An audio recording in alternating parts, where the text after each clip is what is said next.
구독자들 하셨습니까? 예전에 미라주 650의 전반적인 하드웨어에 관한 장단점에 관한 영상을 2편에 걸쳐서 올린 적이 있었는데 엄청 많은 분들이 봐주셨습니다. 오늘은 라이딩 측면에서 장단점을 이야기해 보겠습니다. 참고로 제 오토바이는 2012년 생산 13년 출고 대우 ECU 수출 버전입니다. 라이딩은 2015년 구입해서 한 38,000km 정도 운행을 한 것 같습니다. 연에 한 5,000km 정도 평균 운영한다고 하면은 보면 될 것 같고요.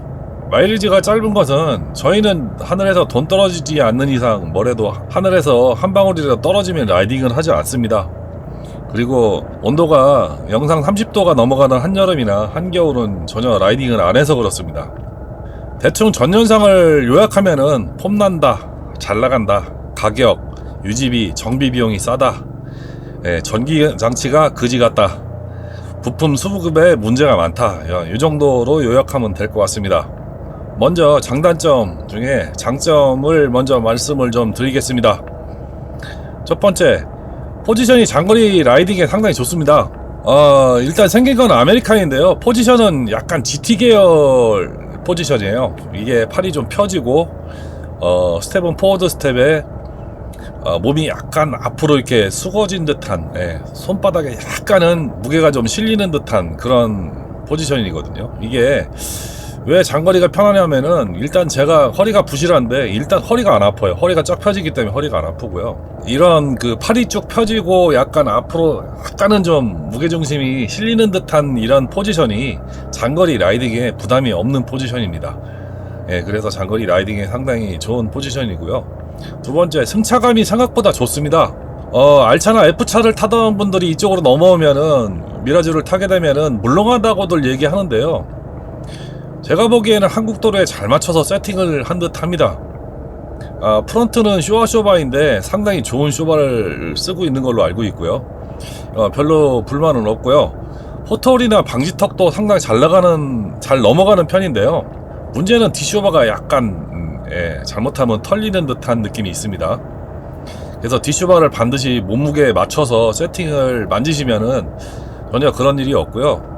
저는 팩토리 세팅의 절반 정도 쪼여서 단단하게 만들어서 사용을 하고 있는데, 제가 몸무게가 워낙 한 0.1톤 정도 나가기 때문에 약간 쪼여서 쓰고 있습니다. 그리고 신형 쇼바나 아니면 미라주 위에급이었던 ST7 쇼바로 바꿔도 좋아진다고 하는데, 제가 보기에는 세팅을 바꾸는 게 더 나을 것 같죠. 그리고 앞 타이어 공기압을 적정선의 최소치로 맞추면은 핸들로 올라오는 진동이 많이 줄어듭니다. 이게 많이 중요하거든요. 왜냐면 앞바퀴에 바람이 많아가지고 공기압이 좀 세면은 탕탕 튀는 듯한 느낌이 좀 들기는 하는데, 공기압을 조금 줄여주시면은 그런 느낌이 전혀 없습니다. 그리고 안장이 뭐라 그럴까요? 의자처럼 굉장히 널찍합니다. 널찍하고 두꺼워요. 그래서 시트고가 670mm인데 이게 앉아보면은 되게 낮게 느껴지지가 않아요. 넓다 보니까 편안한 말 한 장 같다고 표현할까요? 엉덩이가 아픈 적이 사실은 한 번도 없던 것 같아요, 기억에. 그렇습니다. 이렇게 전체적으로 굉장히 편안한 느낌을 주는 오토바이가 아닌가 저는 생각을 하고요. 그리고 상상외로 잘 나갑니다. 이게 제가 사서 초창기 때 한번 땡겨봤는데 GPS상 200km가 넘어갑니다. 1단에서는 90km, 2단에서 120, 3단 160, 4단 190, 5단에서 한 210km 정도까지 나가요. 이게 이제 앞에 윈드실드가 있는 경우에는 그렇게 안 나가고요. 윈드실드가 없는 상태에서 그 정도 나가고요. 윈드실드가 저같이 이제 큰 윈드실드가 있는 경우에는 140 정도에서 150 정도 가면은 앞 핸들이 약간 털리는 느낌이 있어요. 그래서 윈드실드가 넓으신 분들은 좀 과속을 안 하는 게 아마 좋을 것 같습니다. 출력 부족은 전혀 못 느껴요. 일반적으로 F차나 R차 네이키드에서 넘어온 사람들이 지지고 다니는 게 딱 좋은 오토바이가 아닌가 저는 개인적으로 생각을 하고요. 그리고 F차나 R차 타거시거나 아니면 사기통 타신 분들이라면은 출력이 좀 부족하다고 느끼겠죠. 왜 그러냐면은 이게 650cc밖에 안 되기 때문에 나오는 출력이 74마력밖에 안 되기 때문에 부족하다고 느끼겠지만은 2기통을 오래 타신 분들이나 아메리칸 스타일의 동일 배기량을 타셨던 분들은 이 오토바이가 잘 안 나간다고 얘기하지를 못할 겁니다. 제가 보기에는 제 경험상으로는 샤도우 750보다는 훨씬 잘 나가고요. 샤도우 1100하고 거의 가깝게 나갑니다. 예. 뭐라 그럴까요? 좀 순발력이나 그런 거는 샤도우 1100에 훨씬 가깝습니다. 그리고 650cc 비슷한 뭐 알차나 아니면은 네이키드하고 뭐 맞짱이 가능하죠. 다만 단점에서 얘기하겠지만은 오토바이가 좀 많이 튑니다. 튄다는 것은 이제 그 클러치 문제이긴 한데 요거는 단점에서 제가 말씀을 다시 드리겠습니다. 그리고 직발이나 코너 그리고 웬만한 아메리칸보다는 빨리 탈 수 있어요. 일단 휠베이스가 1670mm다 보니까 직발이 상당히 좋고요. 앞타이어가 18인치라 가지고 직발용으로 만든 오토바이예요. 그래서 직발에서 안정감이 상당히 있고요. 지상고가 생각보다 높아요. 일반적인 뭐 할리보다 한 1, 2cm, 한 3, 4cm 정도 더 높을 거예요. 그러다 보니까 코너에서 웬만하면 바닥 끌릴 일이 별로 없어요. 발판이 닿는다든가 이렇지는 않아요. 왼쪽으로 눕히면은 발판이 약간 닿는데 오른쪽으로 눕히면은 매니폴드, 그러니까 마우라라 그러죠. 마우라 밑에 고정 볼트가 닿습니다. 그러다 보니까 코너에서 상당히 유리한 면이 좀 있죠. 그리고 가볍죠. 240km밖에 안 나가기 때문에 가벼워서 오토바이가 휘두르기나 아니면 컨트롤도 나름 편한 편입니다. 이게 또 반대적인 측면이 좀 있긴 한데, 그래서 뭐 여러분들이 많이 얘기하시는 쫙쫙 뽑아주는 오토바이, 쫙쫙 잘 나가는 오토바이 치고는 괜찮은, 나름 괜찮은 650cc에서는 나름 괜찮은 오토바이가 아닌가 저는 생각을 합니다. 그리고 또 얘기 안 할 수 없는 게 그러니까 모양이 안 빠져서 어디 가서 꿀릴 일이 별로 없어요. 꿀릴 일이 없다는 것은 별로 없다고 그랬습니다. 아예 없는 건 아닙니다. 그러니까 대부분 오토바이를 모르시는 분들이 뭐 친구가 타는 와이드 글라이드, 할리 와이드 글라이드하고 비교하면은 99%는 미라주가 비싸 보인다고 그렇게 이야기하시고요. 그리고 이게 국산이라고 하면 한 번 더 놀래죠. 그리고 이제 가격을 이야기하면은 깜짝 놀라죠. 좀 그런 면이 좀 있습니다. 근데 이제 반대급부로 오토바이를 아시는 분들, 그런 분들, 특히 이제 뭐 특정 메이커를 거론하긴 그런데 할리 타시는 분들이나 그런 분들이 미라주를 보는 시선이 뭐라 그럴까요? 좀 불쌍해 보이는 시선, 아니면 동네에 있는 그 노인네가 오토바이 타고 멀리 놀러 나온 듯한 시선, 그런 게 좀 있죠. 그런 사람들이 첫 마디는 뭐 두 가지로 나뉘어요. 미라주 좋죠. 깨끗하게 관리 잘하셨네요. 이런 좀 긍정적인 면을 얘기하시는 분이 있고, 또 하나는 이제 멈칫멈칫하죠. 그러면서 지들끼리 얘기합니다. 미라주네. 그러면서 옆 사람한테 거봐 내가 뭐라 그랬어, 아니라고 그랬잖아. 이런 좀 약간 비하하는 듯한 그런 느낌이 있는 사람들도 있죠. 뭐 그렇습니다. 뭐 그런 사람들 만나면은 내가 무슨 사칭하다 걸린 듯한 시선으로 봐서 기분이 좀 거지 같을 때가 가끔 있습니다. 비싼 오토바이 타는 인간들이 더 그런 시선으로 봅니다. 참 씁쓸하죠. 이렇게 좀 뻘쭘해지면은 입고 있는 라이딩 기어보다 오토바이가 쌀 수 있다고 얘기를 하죠. 입고 있는 옷보다 저 오토바이가 더 쌉니다. 그러고 농담하면은 뭐 다들 웃으면서 넘어갑니다. 그럴 때도 있습니다. 그리고 현재로서는 저는 불만이 없어요. 제가 전에 한번 영상에 올라졌다시피 미라주 650을 타는 이유에서도 제가 여러 번 얘기했죠. 제 상황에서 라이딩을 즐기는데 뭐 가장 잘 만든 오토바이가 아닌가 생각을 하고요. 우스갯소리로 마누라 같다고 그러죠. 고장나도 고치지도 못하는 마누라 같다고 합니다. 애증관계인 거는 맞는 것 같습니다.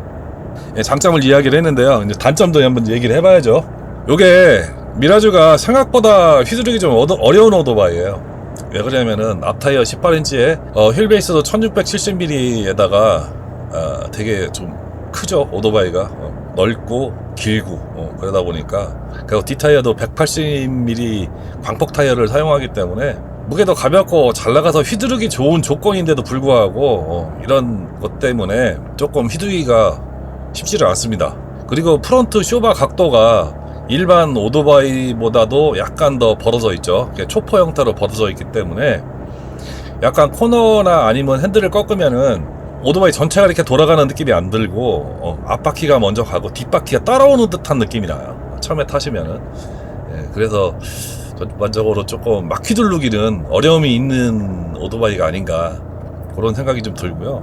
뭐 저도 한 10년 동안 안 타다가 이 오토바이를 타서 그런지 몰라도 처음에 적응하는데 조금 애를 먹었습니다. 예. 처음에 초보로 타시는 분들은, 초보들이 이 오토바이를 선택하시면은 처음에는 좀 조심해서 타야 되고요. 정비하시는 분한테 이야기를 들어보면은 미라주 650을 출고하고 얼마 안 돼갖고 사고로 들어오는 경우가 꽤 많다고 그럽니다. 오토바이가 잘 나가니까 컨트롤이 안 돼서 사고로 이어지는 경우도 많고요. 제 오토바이도 첫 주인이 나이가 좀 있으신 유재서인데 출발하는데 크러치를 놓으니까 오토바이가 꽝 하고 나가가지고 전봇대를 들이박았답니다. 그래갖고 연료통이 찌그러졌어요. 옆으로 이렇게 박아가지고 구입한지 몇 달 만에 두 번째 주인한테 팔았는데, 두 번째 주인이 한 1년 반 가까이 탔는데도 불구하고 시내 주행하는데 너무 힘들어서 도저히 적응이 안 돼서 저한테 다시 판다고 그렇게 이야기를 하더라고요. 네, 그래서 조금 적응하는데 좀 필요한 오토바이가 아닌가 개인적으로 생각을 하고요. 두 번째 단점으로는 기어가 5단밖에 없어요. 이거는 아직도 적응이 안 돼서 가끔 달리다가 보면 6단을 넣으려고 헛발질하는 경우가 지금도 있습니다. 이게 기어 인디케이터도 없고요. 엔진 RPM이 상당히 높아요. 기압이 낮기 때문에. 그러다 보니까 달리다 보면은 아무 생각 없이 그냥 자꾸 기아를 이렇게 올리려고 하는 행동을 습관적으로 하게 돼 있어요. 왜 그러냐면 이게 처음에 650cc 단일 엔진과 미션을 만들 때 스즈키 SV650을 그대로 카피해 왔기 때문에 처음에 알차를 먼저 만들고 그리고 미라주 650과 네이키드 버전을 만들었어요. 그러다 보니까 이 알차 버전하고 네이키드 버전하고 미라주하고 기어비가 똑같습니다. 그냥 모양만 다른 거죠. 생긴 건 아메리칸인데 기어비는 알차인 상태인 겁니다 지금. 그러다 보니까 2기통에 여유 있는 RPM으로 즐기던 분들은 미라주로 넘어오면 헉하실 겁니다. 왜 그러냐면 RPM이 굉장히 높기 때문에. 그리고 RPM 만큼 속도가 안 나오니까 상당히 좀 의아하게 생각하죠. 그런데 알차나 네이키드에서 넘어온 친구들은 RPM 적응하는데 상당히 아마 도움이 될 겁니다. 근데 이제 문제는 이제 오토바이가 커지다 보니까 잘 안 휘둘러져 가지고 놀랄 거죠. 놀랍죠. 그런 애로사항이 좀 있습니다. 그리고 이게 이 휠베이스하고 앞 타이어도 그렇고 앞 포크도 초퍼 형태로 돼 있다 보니까 코너에서 좀 일어서려는 느낌이 좀 있어요. 그리고 코너로 들어갈 때 잘 안 누워집니다 생각보다. 그래서 약간 좀 눌러줘야 되는 그런 코너를 하든가 아니면 카운터 스티어링을 해야지 코너에서 진입하기가 좀 여유가 있습니다. 카운터 스티어링을 좀 잘하고 프론트 브레이크를 코너 진입 전에 약간 좀 강제적으로 오토바이를 눌러주는, 그러니까 브레이크를 잡으면 오토바이가 좀 주저앉죠. 그러면서 코너를 들어가야지만이 여유있게 코너를 탈출할 수 있고요. 그리고 중간에 브레이크를 밟거나 아니면 크러치를 밟으시면 오토바이 뻘떡 일어납니다. 절대로 크러치나 브레이크 밟으시면 안 되고요. 혹시나 감속을 할 경우에는 앞브레이크를 쓰지 말고 반드시 뒷브레이크로 감속을 하면서 조절을 해주셔야 되고요. 코너 중간에서 가속을 하려고 악셀레터를 당기면은 생각보다 오토바이가 빨리 일어납니다. 뒷브레이크 컨트롤하고 그리고 악셀레터 컨트롤을 정밀하게 하셔야지만이 사고를 좀 피할 수 있고요. 그래서 이제 장거리 여행을 가다 보면은 코너가 많은 시골 동네에 그 2차선 도로 같은 걸 가게 되면은 굉장히 피곤해요. 오토바이 코너링이 그렇게 만만치 않기 때문에. 그리고 악셀레터 웍이나 아니면은 기어 컨트롤이나 아니면 여러 가지 컨트롤하기가 쉽지 않은 바이크다 보니까 피곤합니다. 그리고 문제는 또 한 가지가 뭐냐면 기압비가 낮다 보니까 RPM을 방방 돌리면서 타야지 잘 나가는 오토바이예요 이게. 초반 토크가 없다시피 합니다. 그러다 보니까 출발 시에 시동 꺼먹기가 딱 좋아요. RPM을 좀 높게 사용하고 기압 연속을 자주 해야 되겠죠. 그러면은 RPM을 높게 사용하려면은. 그러면 오토바이가 진가가 나오는데 낮은 RPM으로 운행을 하시면 다른 2기통 아메리칸 스타일 오토바이 같은 경우는 되게 RPM이 낮죠. 보통 이제 RPM이 많이 올라가도 한 3,000, 4,000까지밖에 안 올라가는데 그렇게 운행을 하시면은 오토바이가 벌컥거리면 하고 안 나가요. 그냥 벌벌벌벌 하면서 안 나가요. 할리 타다가 이거 타면 아주 미칠 겁니다 아마. RPM을 방방 돌리는 거죠. 한 5,000에서 7,000, 8,000, 10,000rpm까지는 사용을 못하는 걸로 알고 있는데 제가 보기에는 한 5,000에서 한 7,000 정도까지만 이래도 방방 좀 돌려주면은 미친듯이 나갑니다. 진짜 깜짝깜짝 놀라게 잘 나갑니다. 그러다 보니까 저배기량에서 미라주 650으로 올라오시는 분들이 사고 나기 딱 좋아요. 뭐 생긴 건 아메리칸인데 나가는 것은 거나 뭐 타는 것은 딱 알차입니다. 그냥 기어 변속을 무지하게 자주 해줘야 되겠죠. RPM을 계속 고 RPM을 쓰려고 하면 그게 좀 단점이고요. 또 뭐 단점이라고 그러면은 슬리퍼 크러치, 뭐 어시스트 크러치 이런 거 전혀 없습니다. 사치입니다. 그래서 크러치 타이밍이 안 맞으면은 이게 오토바이가 벌컥벌컥해요. 크러치를 빨리 탁 놔버리면은 오토바이가 팡 튀어나가는 그런 현상이 있고요. 반대로 또 엔진 브레이크를 너무 갑작시 탁 걸어버리면은 뒷바퀴가 잠기는 경우가 있어요. 뒷바퀴 쫙 끌려오죠. 깜짝깜짝 놀라죠. 그래서 리브 매칭을 정확하게 해주셔야 돼요. 리브 매칭을 안 하시면은 정말 지옥을 맛볼 수도 있는 거죠. 만약에 코너로 들어갔는데 리브 매칭 안 하고 뒷바퀴, 엔진 브레이크를 팍 걸어버리면은 뒷바퀴 딱 잠기면서 그냥 슬립이죠. 그러니까 그걸 주의하셔야 되고요. 부드러움이라든가 뭐 이런 건 일도 없어요. 그냥 날것입니다. 날것. 그래서 뭐 저한테 타는 데에서는 상당히 좋아요. 미션 직결감이 좋으니까. 뭐 크러치가 딱딱 붙는 느낌이 나요. 초보에게는 좀 컨트롤이 좀 어려운 면이 좀 있지 않은 오토바이인가 생각을 하고요. 그리고 이 크러치가 이렇게 슬리퍼 크러치나 어시스트가 아니기 때문에 쩍쩍 늘어붙다 보니까 크러치 웍을 잘못하시면은 크러치가 금방 닳아서 없어집니다. 그래가지고 심지어는 뭐 한 달도 안 돼가지고 크러치 갈라오시는 분들 많았답니다. 예전에. 왜 그러냐면 오토바이 힘은 세고 크러치 운영을 잘못해버리니까 그냥 금방 타버리는 거죠. 그래서 크러치를 금방 해먹을 수가 있습니다. 조심해서 타셔야 됩니다. 단점이라고 그러면 전자장비가 1도 없어요. 이게 뭐 인젝션 엔진이긴 한데 전자장비가 1도 없습니다.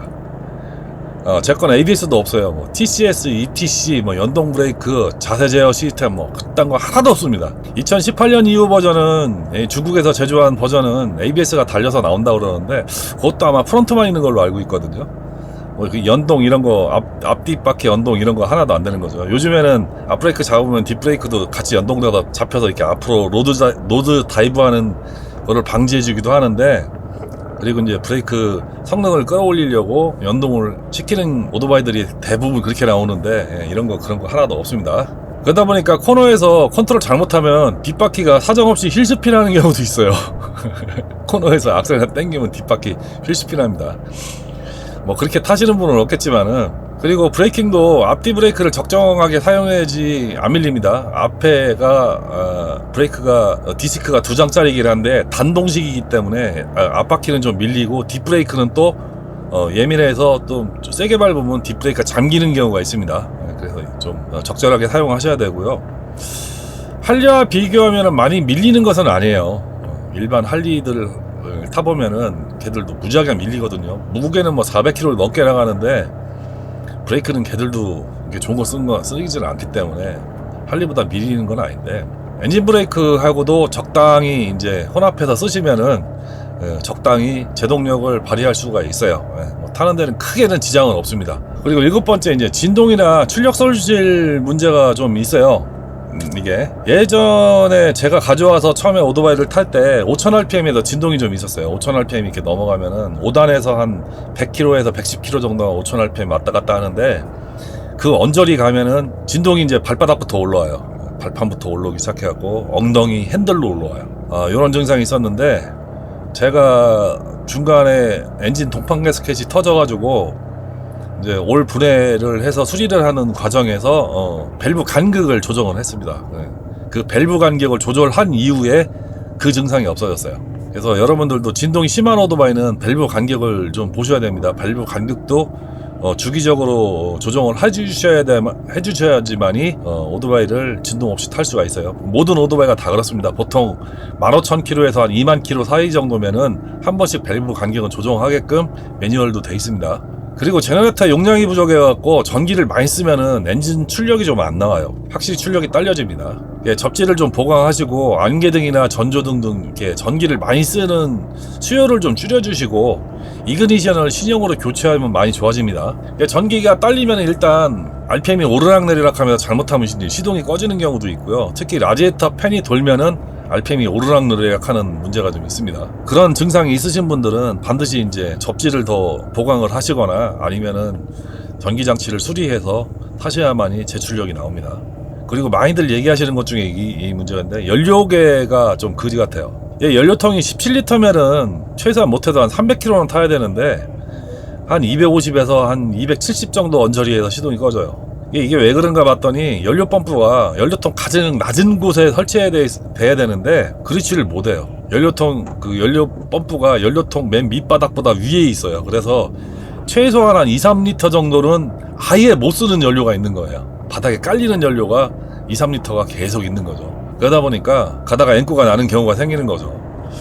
그 연료계가 풀탱크에서 한 칸이 빠지기 시작하면 한 50km 정도 달리면은 막 금방 막 한 두세 칸밖에 안 남을 때까지 그냥 쭉 빠져요.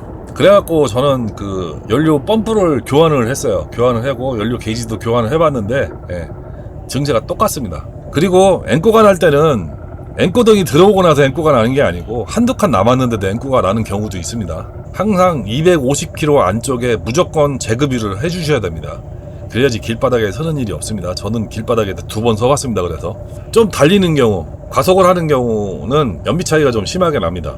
뭐 한 15km, 16km까지는 내려가지는 않는데 평상시에는 한 시속 한 100km 정도로 계속 유지를 하고 달리면 한 20km 가까이 나오는데 110에서 한 120km 정도 올라가게 되면은 한 17km밖에 안 나와요. 평균 연비가. 제 급유에 신경을 쓰면서 오토바이를 운영을 하셔야지, 안 그러면은 길바닥에서 서는 경우가 생기는 거죠.